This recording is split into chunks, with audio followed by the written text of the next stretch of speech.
The ink on the divorce papers hadn't even dried when Paxton threw the pen across the mahogany table. He didn't just want to leave her, he wanted to crush her. He looked at the woman who had stood by him for 5 years, wearing her frayed cardigan and scuffed sneakers, and told her she was an anchor, dragging him to the bottom of the ocean. He called her broke, ambitionless, and plain. He thought he was cutting off dead weight to finally soar. He had no idea that the dead weight he was discarding was the only reason his plane had ever left the ground. Paxton was about to learn that some people don't flaunt their wealth because they are too busy owning the sky. The conference room on the 42nd floor of the chaotic Manhattan high-rise smelled of stale coffee and aggressive cologne.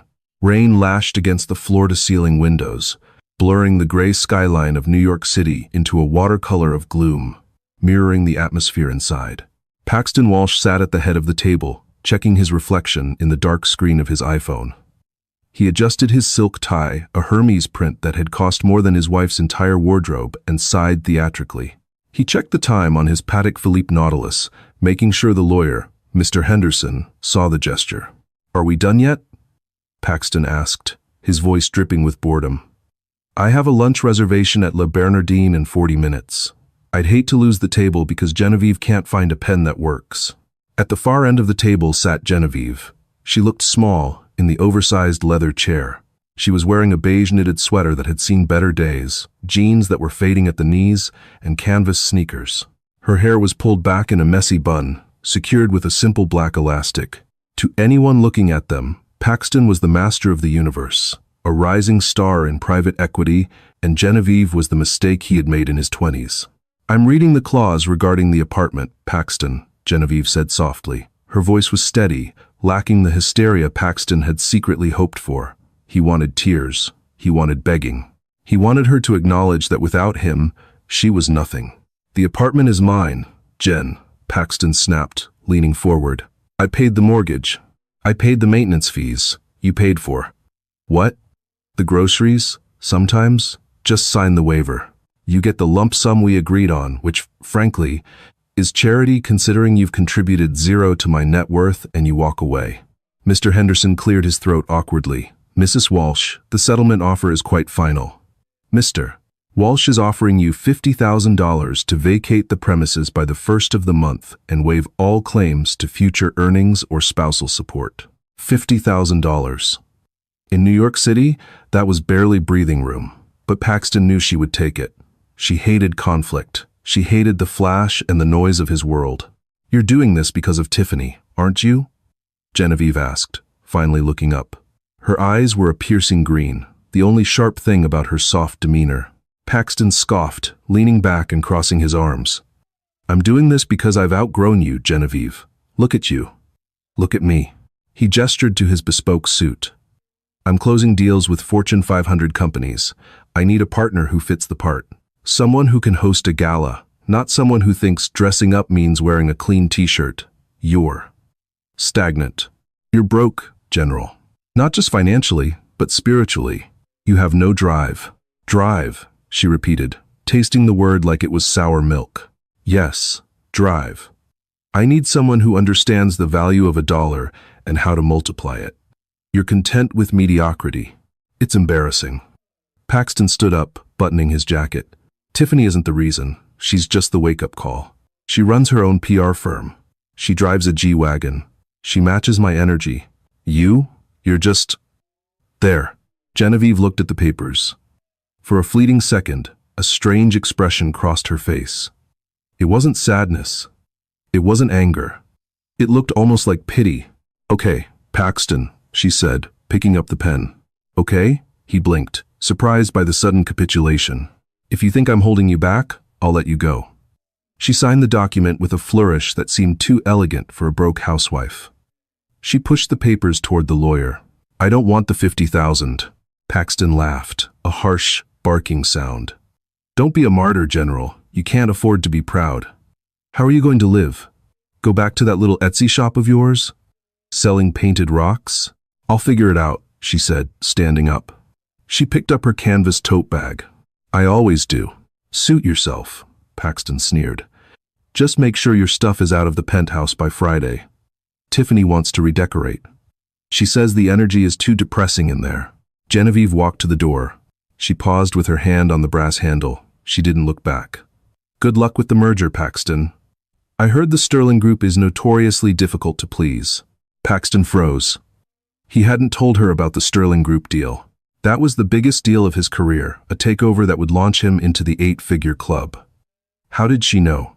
I read it in the paper, she added quickly, as if reading his mind, before slipping out the door. Paxton shook his head, dismissing the momentary unease. She reads the Financial Times? Please. She probably saw the logo on my iPad. He turned to his lawyer, a shark-like grin spreading across his face. It's done. I'm free. He walked out of the office and into the elevator, checking his phone. A text from Tiffany popped up. Did the deadweight drop? Dinner at Nobu tonight to celebrate? Paxton typed back. Signed, sealed, delivered. Order the most expensive steak they have. He didn't know it yet, but he had just signed away his safety net. 3 months had passed since the divorce was finalized. For Paxton, life was a blur of high-end restaurants, bottle service at marquee clubs, and the intoxicating rush of unchecked freedom. Tiffany was exactly the kind of ornament he had always wanted. She was loud, she was flashy, and she demanded attention. He loved the way men looked at him when she walked into a room on his arm, dripping in the jewelry he had bought her on credit. He ignored the mounting American Express bills. He was Paxton Walsh. The Sterling Group deal was approaching, and once that commission hit, the debt would vanish like smoke. It was a Tuesday afternoon when Paxton saw her again. He was walking down Fifth Avenue with Tiffany, heading toward Tiffany & Co., a destination she found amusingly eponymous, to look at engagement rings. It was raining again, a cold, biting drizzle that made the city feel hostile. Ugh, this weather is hideous, Tiffany complained, pulling her faux fur coat tighter. We should have taken the car, Paxton. The driver was 5 minutes away, Tiff. Walking builds character, Paxton joked, though he was annoyed that the rain was spotting his Italian loafers. They were waiting at a crosswalk when a bus pulled up, splashing a murky puddle onto the sidewalk. The doors hissed open, and a crowd of commuters spilled out. Gross, Tiffany muttered, stepping back. And then Paxton saw her. Genevieve. She was stepping off the bus, struggling with 2 large, reusable grocery bags that looked heavy. She was wearing a yellow raincoat that was at least 3 sizes too big, and rain boots that were covered in mud. She looked exhausted. Her hair was wet, plastered to her forehead. Paxton felt a surge of vindication so potent it almost felt like a drug. Look, he whispered to Tiffany, nudging her. Look who it is. Tiffany squinted. Who? The bag lady? That is my ex-wife. Tiffany gasped, covering her mouth with a manicured hand. No way. That? Oh my God, Paxton. You literally saved your life. She looks like she's about to ask us for change. Paxton couldn't resist. The light was still red. He stepped forward, blocking Genevieve's path as she tried to navigate through the crowd. Genevieve, he called out, his voice booming with false conviviality. She stopped, looking up. Rainwater dripped from the brim of her hood. She blinked, her green eyes widening slightly. Paxton. Hello. Caught in the rain? He gestured to the bus as it roared away, spewing exhaust. I see the private transport isn't treating you well. It gets me from A to B, she said simply, shifting the weight of the bags. And where is B these days? Paxton smirked. Still painting rocks? Actually, Genevieve said, her voice calm. I'm doing some consulting work. Research. Mostly. Research? Tiffany chimed in, stepping up beside Paxton and linking her arm through his possessively. Like, for a library? She laughed, a high, tinkling sound that grated on the ears. Hi, I'm Tiffany. I've heard so little about you. Hello, Tiffany, Genevieve said politely. I'm sure Paxton has been very busy. Incredibly, Paxton bragged. We're actually looking at rings. And next week, we're flying to Aspen. The Sterling Group Summit. I'm finally closing the big one, General. I'm going to be a partner by Christmas. He watched her face for a reaction. He wanted envy. He wanted her to look at Tiffany's designer coat and his tailored suit and feel the weight of her own poverty. Genevieve just nodded. Aspen, the Wintershell Summit, right? How do you know the name of the summit? Paxton frowned. I keep up with the news, Paxton. You know that. She adjusted her grip on the bags. Be careful in Aspen. The weather can be unpredictable this time of year. And the airfield. The crosswinds are tricky for smaller jets. Paxton laughed incredulously. I think the pilot can handle it, General. We aren't flying coach. We're chartering a Learjet. Of course, she said. Well, I have to go. My client is waiting for these. She gestured to the bags. What's in the bags, Jen? Paxton asked, peering closer. Cleaning supplies? Are you cleaning houses now? She looked down at the bags. Something like that. Cleaning up messes. Here, Paxton said, reaching into his pocket. He pulled out a $20 bill. Take a cab for the rest of the way. Seriously, it's embarrassing to see you like this. Genevieve looked at the money in his hand. For a moment, the air between them crackled with tension. Tiffany stifled a giggle.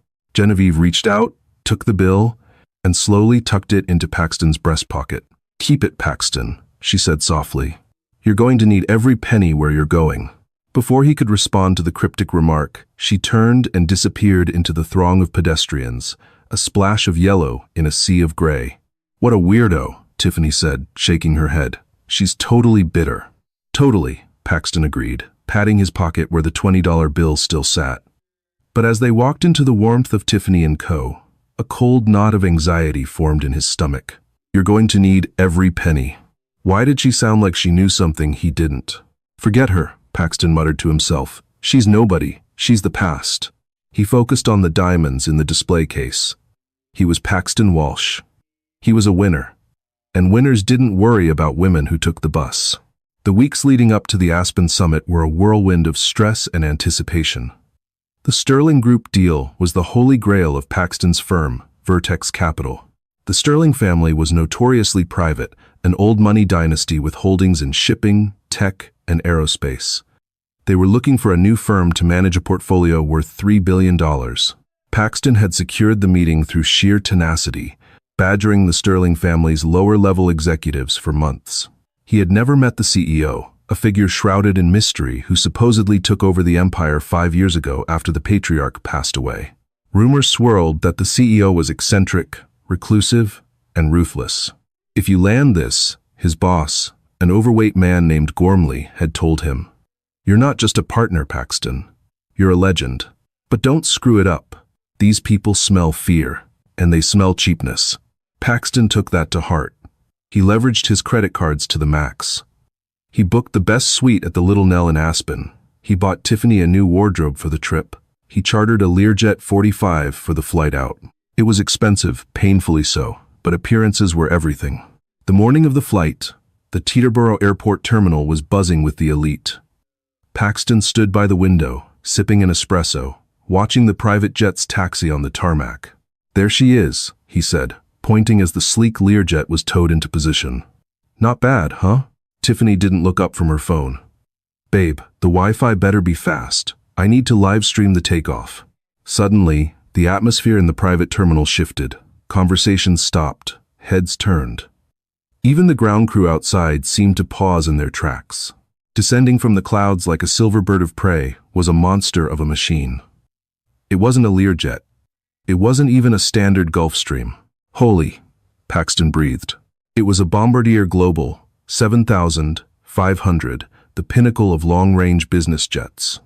It was massive, sleek, and painted in a custom matte midnight blue with silver accents.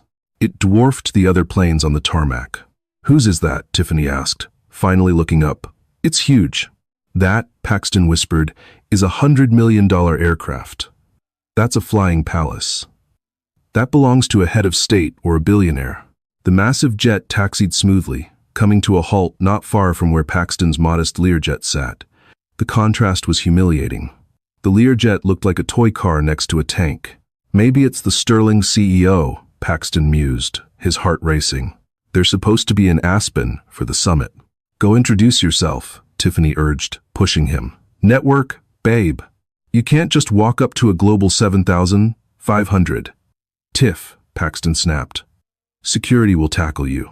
He watched, transfixed, as the stairs of the massive jet automatically unfolded. A team of flight attendants in crisp Navy uniforms descended first, laying out a literal red carpet on the wet tarmac. A black SUV with tinted windows rolled up to the plane's stairs immediately. Look at the tail number, Paxton squinted. N1SG.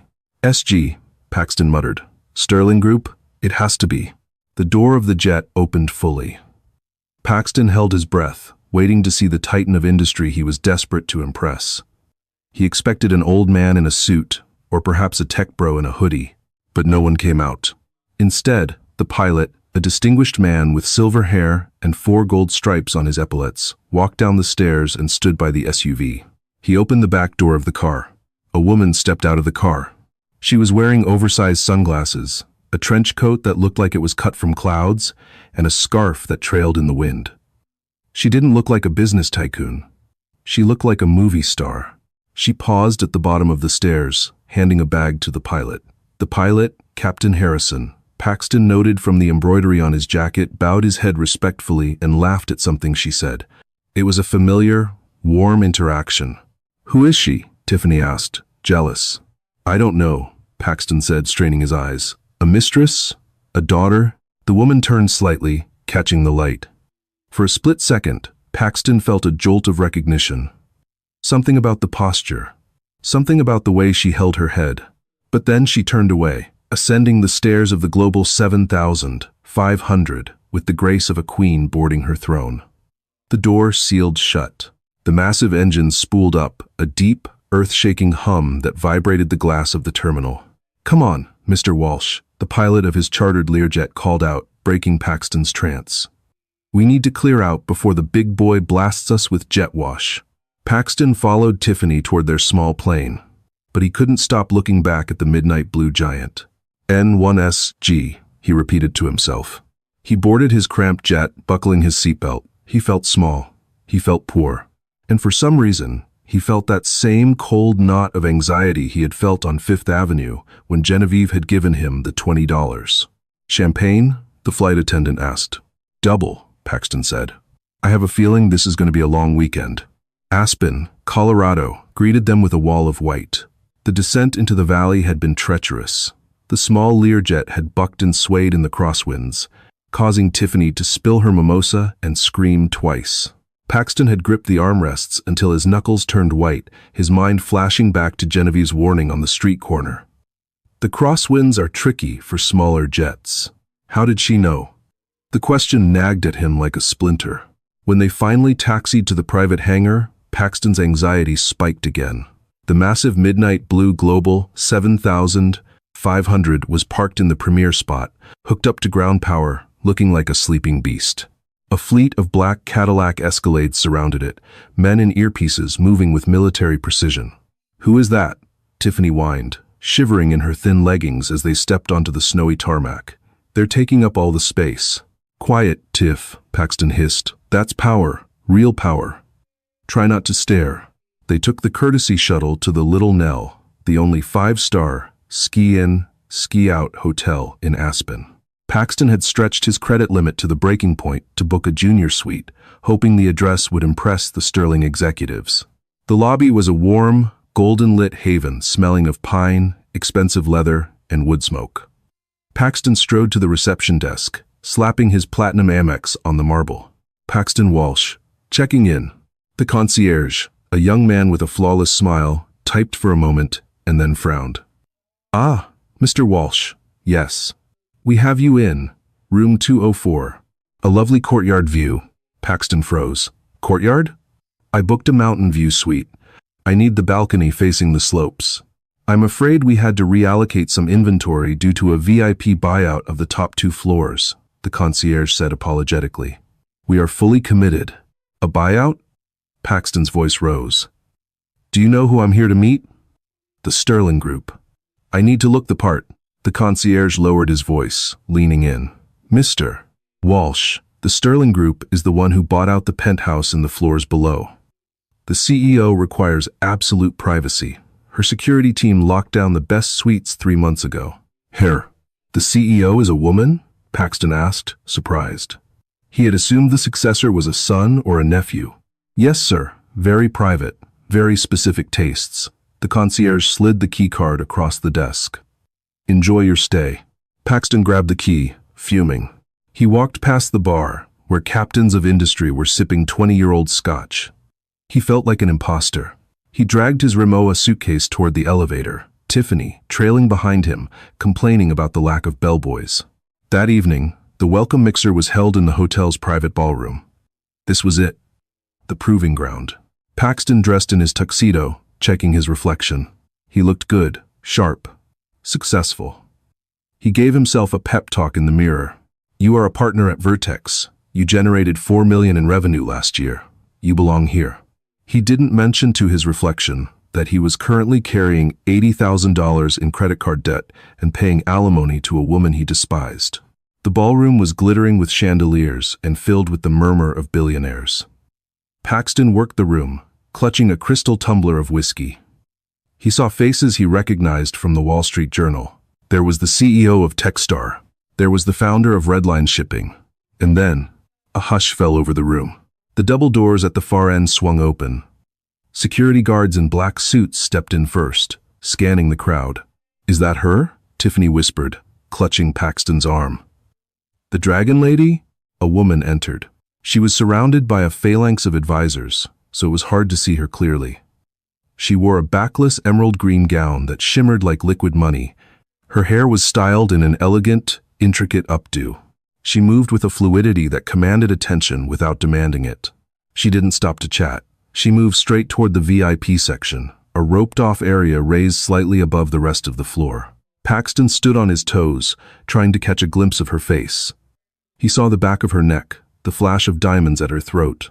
She looks familiar, Paxton muttered, the alcohol buzzing in his head. Everyone looks familiar to you. Tiffany scoffed, bored. Can we go?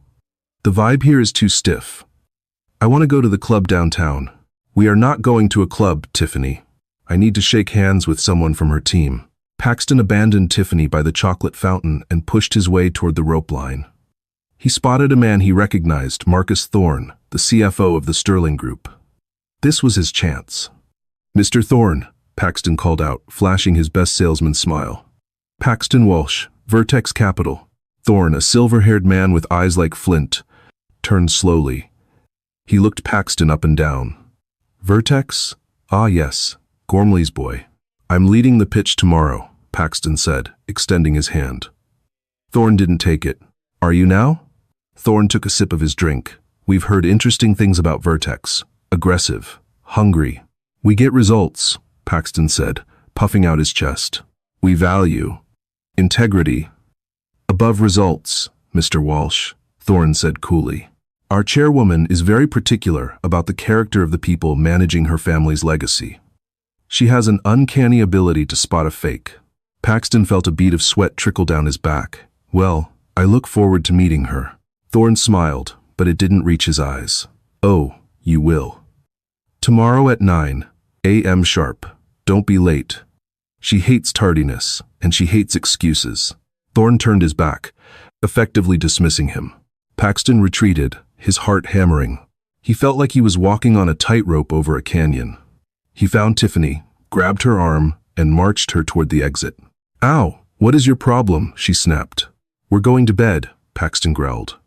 I need to be perfect tomorrow. My life depends on it. As they waited for the elevator, Paxton looked back at the VIP section. The woman in the green dress turned slightly. For a second, he saw her profile. A shiver went down his spine. It couldn't be. The nose, the chin. It looked exactly like Genevieve. But Genevieve was in New York, probably eating ramen in a studio apartment. This woman was dripping in diamonds worth more than Paxton's entire existence. It's just the stress, he told himself. Get a grip, Walsh. The conference room the next morning was more like a tribunal. The long table was made of black marble, polished to a mirror shine. The windows looked out over the pristine, snow-covered Rockies, but the temperature inside the room felt colder than the air outside. Paxton sat on the left side of the table, flanked by two junior analysts from his firm who looked terrified. He had his presentation loaded on the iPad, his charts perfected, his opening lines rehearsed.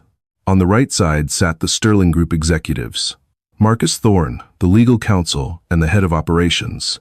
But the chair at the head of the table, the throne, was empty. The chairwoman will be joining us shortly, Thorne said, checking his watch. She is concluding a call with the Prime Minister of Japan. Paxton swallowed hard. The Prime Minister. He adjusted his tie. His hands were shaking slightly. He hid them under the table. The heavy oak doors opened. "All rise," a security guard announced, as if it were a court of law. Everyone stood up. Paxton smoothed his jacket, his eyes glued to the door. The click-clack of heels on the hardwood floor echoed like gunshots. First came the scent, a subtle mix of jasmine and expensive vanilla. It hit Paxton's nose before he even saw her. It was a scent he knew. A scent he hadn't smelled in 3 months. A scent that used to be on the pillow next to him every morning. No. Then, she walked in.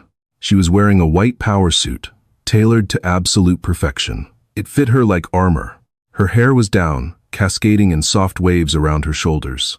She wore no jewelry except for a simple, vintage gold watch on her wrist. She walked to the head of the table and placed a leather folio down. She didn't look at the executives. She didn't look at the view. She looked directly at Paxton. Paxton's legs gave out. He collapsed back into his chair, his mouth falling open. The air left his lungs in a painful wheeze. It was Genevieve.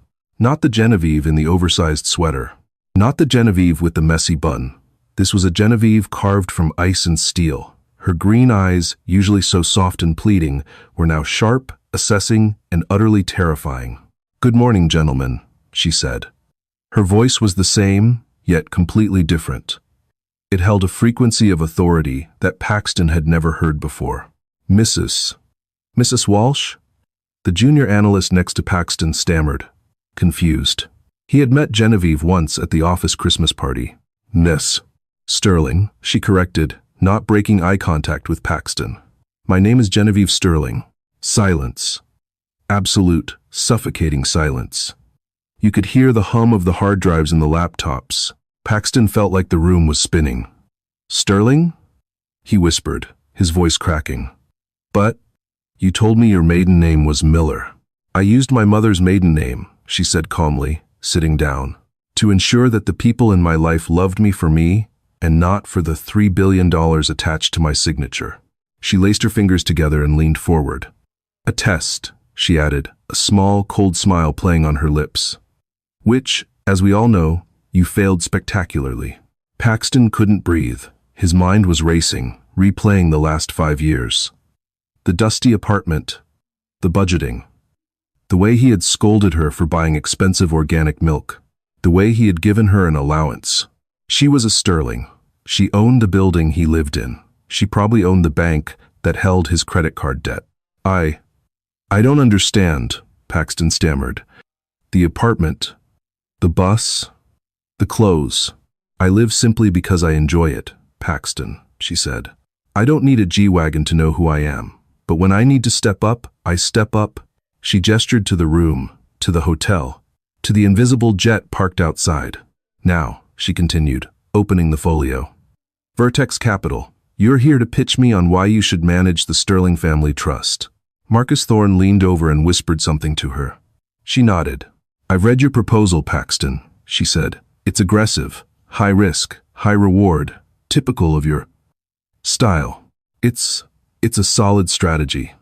Paxton managed to choke out, trying to salvage the shreds of his career. "We outperform the market by 12%. I know the numbers," she cut him off. "I also know the man behind the numbers."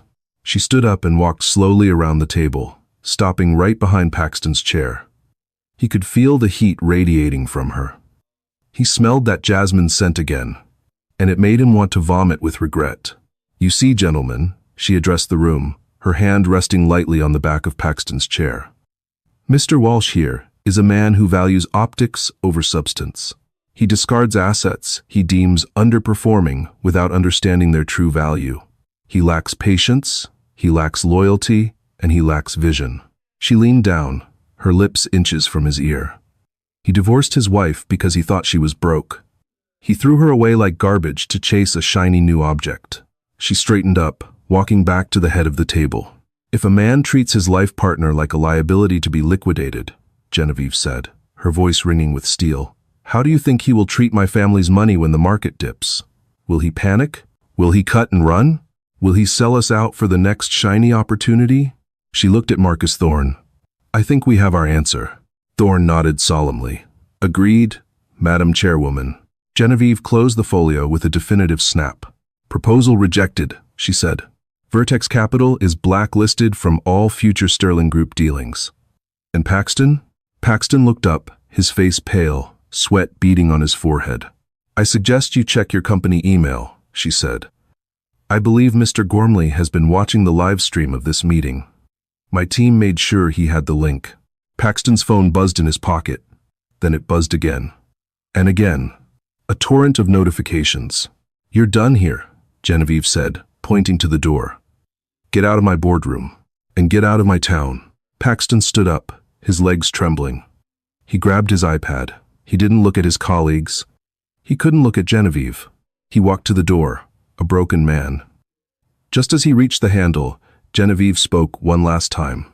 Oh, and Paxton? He paused, not turning around. That $20 I gave you in New York? He remembered the bill he had scoffed at. I hope you kept it, she said, because the ride down from the mountain is expensive, and I just canceled your company credit card. Vertex is a subsidiary of a bank I acquired this morning. The blood drained from Paxton's face.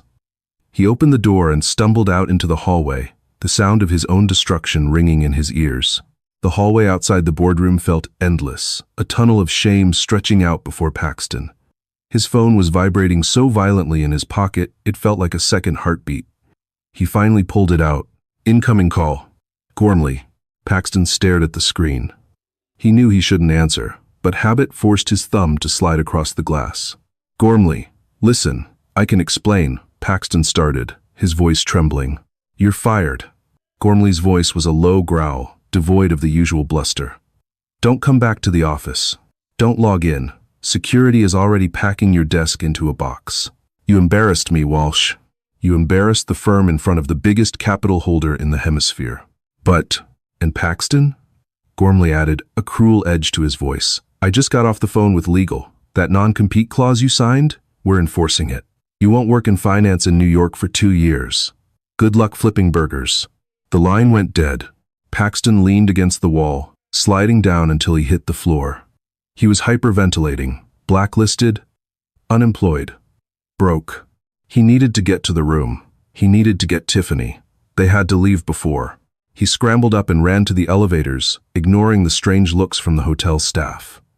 When he burst into the suite, he expected to find Tiffany lounging on the bed, scrolling through Instagram. Instead, the room was a whirlwind of activity. Suitcases were open. Tiffany was throwing clothes into them with frantic speed. Tiff! Paxton gasped, loosening his tie. We have to go. Something bad happened. The deal. It didn't go through. Tiffany didn't look up. She was shoving her beauty products into a bag. I know. Twitter is blowing up, Paxton. Number Vertex fail is trending. People are saying you got destroyed by the secret Sterling heiress.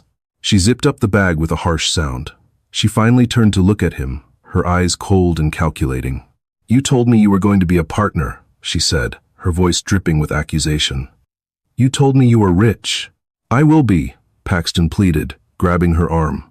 This is just a setback. I can fix this. We just need to get back to New York and regroup.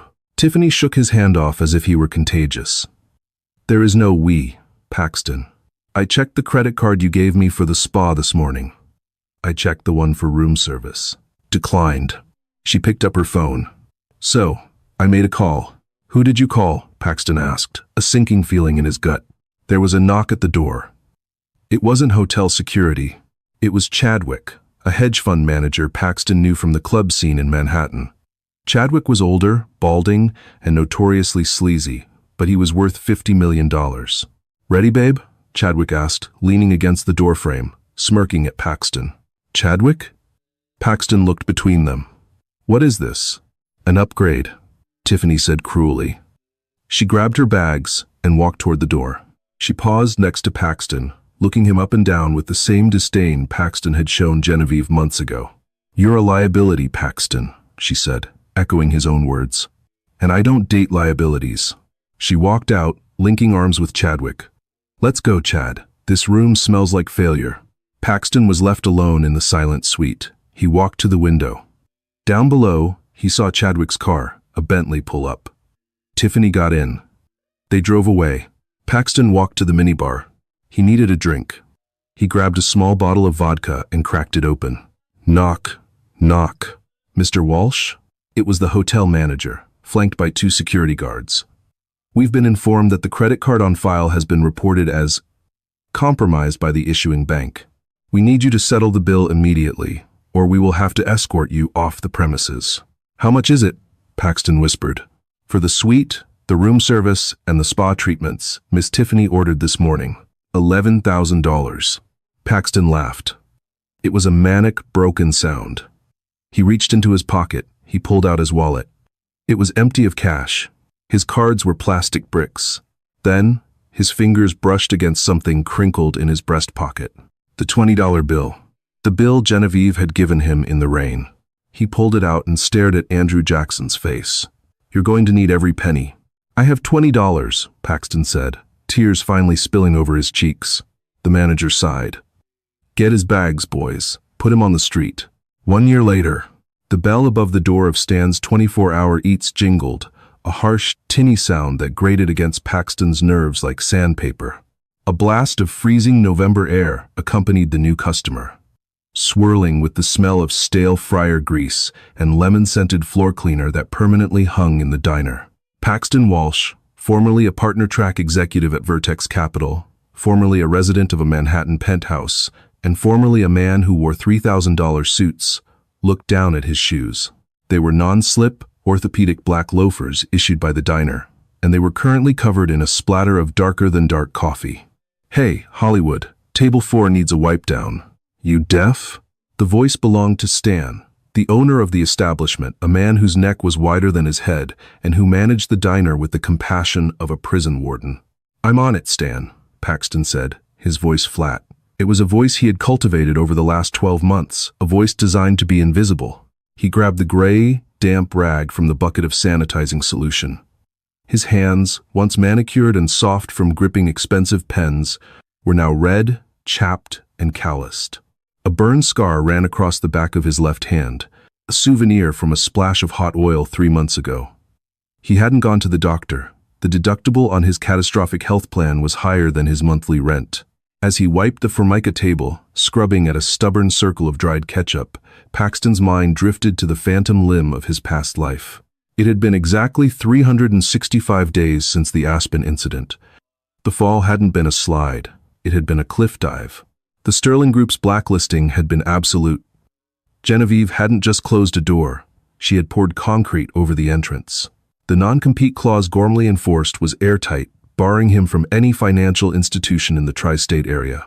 But it wasn't just the job, it was the debts. When the salary stopped, the lifestyle didn't just pause, it collapsed. The Audi was repossessed in front of a Starbucks. The collection agencies called so often he had to change his number twice. He had sold his Patek Philippe watch for pennies on the dollar to a pawn shop in the Bronx, just to pay the security deposit on a basement studio apartment in Astoria, a room with one window that looked out onto a brick wall and a radiator that clanged like a dying engine. Coffee, black. And don't fill it to the brim. I got shaky hands. The customer at table 4 grunted. It was Mr. Henderson, not the lawyer, just a retired sanitation worker who came in every Tuesday. Sure thing, Mr. Henderson, Paxton mumbled. He walked behind the counter, the smell of burnt bacon assaulting his senses. He picked up the pot. Yo, turn that up, a guy at the counter shouted, pointing his fork at the television mounted in the corner. It's the business report. I want to see if my lottery ticket stocks are tanking. Paxton reached up and pressed the volume button on the TV, his heart doing a strange, fluttery kick in his chest. He hated the business news. It was a window into a world he had been exiled from. It was like a starving man watching a banquet through bulletproof glass. The screen flickered, showing the sleek, glass interior of the New York Stock Exchange. The anchor, a woman with perfect hair and a predatory smile, turned to the camera. Breaking news in the world of global finance, she announced, her voice crisp. The Sterling Group has just closed the largest clean energy acquisition in history, a deal valued at $4.2 billion. But the real story isn't the money, it's the woman behind the checkbook. Paxton froze. The coffee pot hovered over Mr. Henderson's mug. The image on the screen cut to a live feed from a press conference in Geneva. Flashbulbs popped like lightning storms. A sea of microphones bristled at the front of the stage. And there she was, Genevieve. Paxton felt the air leave his lungs. He hadn't seen her since that day in the boardroom. He expected her to look harder, colder, perhaps aged by the stress of running an empire. Instead, she looked luminous. She wasn't wearing the armor-like power suit from Aspen. She was wearing a soft, cream-colored turtleneck and a camel coat draped over her shoulders. Her hair was loose, catching the light. She looked accessible. She looked human. She looked like the woman he had married 5 years ago, only now, she carried herself with the terrifying confidence of someone who knows exactly who they are. "Miss Sterling," a reporter shouted from the throng. "Critics say this acquisition is too risky. They say you're pivoting away from the family's traditional conservative strategy. What do you say to the shareholders who are worried?" Paxton watched, mesmerized. He knew the old Genevieve would have shrunk from the aggression. She would have looked for him to answer. On the screen, Genevieve leaned into the microphone. She didn't blink. A small, knowing smile played on her lips. "Risk," Genevieve said, her voice echoing through the speakers of the diner, "is only a threat if you don't understand the asset. Too many people in this industry look at the surface. They look at the quarterly report, the balance sheet, the clothes someone is wearing. They judge value based on immediate return." She paused. And for a terrifying second, Paxton felt like she was looking through the camera lens, across the ocean, through the grease-stained screen of the TV, and directly into his soul. "I look for potential," she continued. "I look for resilience. The companies we acquired today have struggled. They've been undervalued. They've been called broken. But they have good bones. They have a mission. And with the right support, they won't just succeed, they will redefine the market." The crowd on the television burst into applause. "Damn," the guy at the counter whistled, chewing on a piece of toast. "She's sharp, and not bad to look at, either. That's a woman who knows what she's doing." "That's Genevieve Sterling," Mr. Henderson said, looking up from his paper. "I read about her. Her family owns half the shipping containers in Jersey. They say she took over after her husband tried to swindle her or something." Paxton's hand shook. A drop of hot coffee splashed onto the counter. "Swindle her?" The counter guy laughed. "Serious? What kind of moron tries to play a woman with that kind of juice?" "Some Wall Street hotshot," Mr. Henderson replied, shaking his head. "Article said he dumped her because he thought she was poor. Can you imagine? He divorced a billionaire because she shopped at Target. Guy must be the biggest idiot on the Eastern Seaboard." The words hit Paxton like physical blows. The biggest idiot on the Eastern Seaboard. He gripped the counter, his knuckles turning white. The shame was a physical heat, rising up his neck, burning his ears. He wanted to scream. He wanted to tell them, "It wasn't like that. I didn't know. She hid it from me." But he couldn't. Because he knew, deep down, that the money was just the excuse. He had left her because he was shallow. He had left her because he needed a mirror that made him look big, and Genevieve had been too honest a reflection. "Hey, Hollywood," Stan yelled from the kitchen window. "Stop daydreaming about the rich girl and refill the sugar dispensers. We got a rush coming in." "Yeah," Paxton whispered, his throat tight. "Yeah, okay." He turned away from the screen, but he couldn't block out her voice. "We are also announcing the Phoenix Grant," Genevieve was saying. "A fund specifically for people who have hit rock bottom. Because sometimes you have to lose everything to find out what you're actually worth." Paxton walked to the back of the diner, into the small, cramped employee locker room. He needed to breathe. The walls were closing in on him. He leaned against the metal lockers, sliding down until he hit the cold tile floor. He put his head in his hands. The silence of the locker room was broken only by the hum of the refrigerator. He reached into the pocket of his stained apron. His fingers brushed against paper. He pulled it out. It was a $20 bill. It wasn't crisp anymore. It was soft, wrinkled, and tearing at the edges. It had been in his pocket every day for a year. He had almost spent it a dozen times when he was hungry, when he needed subway fare, when he just wanted a beer to drown the noise in his head. But he never did. He smoothed the bill out on his knee. "Take a cab," he had told her. "It's embarrassing to see you like this." He remembered the look in her eyes when she handed it back. It wasn't anger. It was pity. She had known then what was coming. She had tried to warn him. "You're going to need every penny." She hadn't destroyed him. She had just let him destroy himself. She had stepped out of the way and let his own arrogance be the guillotine. The door to the locker room banged open. It was Stan. "Walsh, what are you doing? Taking a nap? I got a table of 6 wanting burgers. Get your ass out there." Paxton looked up. For the first time in a year, the fog of self-pity shifted slightly. He looked at the $20 bill. Then he looked at Stan. "I'm coming, Stan," Paxton said. But his voice was different. It wasn't the flat drone of a broken machine. It was quiet, but it was steady. He stood up. He carefully folded the $20 bill and placed it back in his pocket, right over his heart. It wasn't money anymore. It was a receipt for the life he had sold for cheap thrills. He walked back out into the diner. The business report was over. The TV was now playing a soap opera. The patrons were eating, arguing, laughing. Life was moving on. Paxton picked up his notepad. He walked to the table of 6. They were young, loud, wearing suits that looked cheap but flashy, the kind of suits he used to wear when he was 22 and hungry. "What can I get you, gentlemen?" Paxton asked. "Yeah, give us a round of beers," one of the young men said, snapping his fingers. "And make it quick. We're celebrating. Just closed a massive deal. We're going to be kings of this city." Paxton looked at the kid. He saw the arrogance in his eyes. He saw the cheap watch he was flashing, as if it were a Rolex. He saw the way he treated the waitress passing by. Paxton felt a strange sensation. It wasn't envy, it was sadness. "Congratulations," Paxton said softly. "Just be careful. The ride down is a lot faster than the climb up." The kid laughed, dismissing him. "Whatever, Grandpa. Just get the beers." Paxton walked away. He went to the window and looked out into the night. The rain had started again, turning the neon lights of Queens into blurry streaks of color. Far above the gritty streets, above the din of the diner and the noise of the city, a plane was crossing the sky. He could just see its blinking red lights against the darkness of the clouds. It was flying high, above the turbulence, heading somewhere expensive, somewhere far away.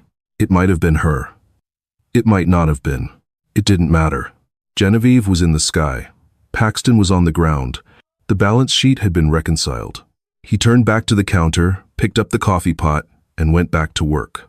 He had a long shift ahead of him, and for the first time in his life, he knew exactly what he was worth.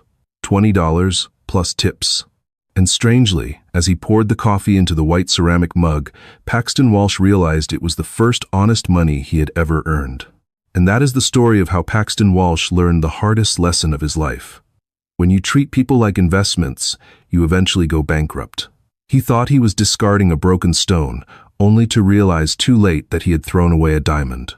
Paxton is still out there, working his way back up from zero, while Genevieve continues to soar, proving that true class doesn't scream, it whispers. If you enjoyed this story of karma and redemption, please hit that like button, it really helps the channel grow. And don't forget to subscribe and turn on notifications so you never miss a new story. Question for the comments. Do you think Paxton deserved a second chance, or was his punishment exactly what he deserved? Let me know your thoughts down below. Thanks for watching, and I'll see you in the next video.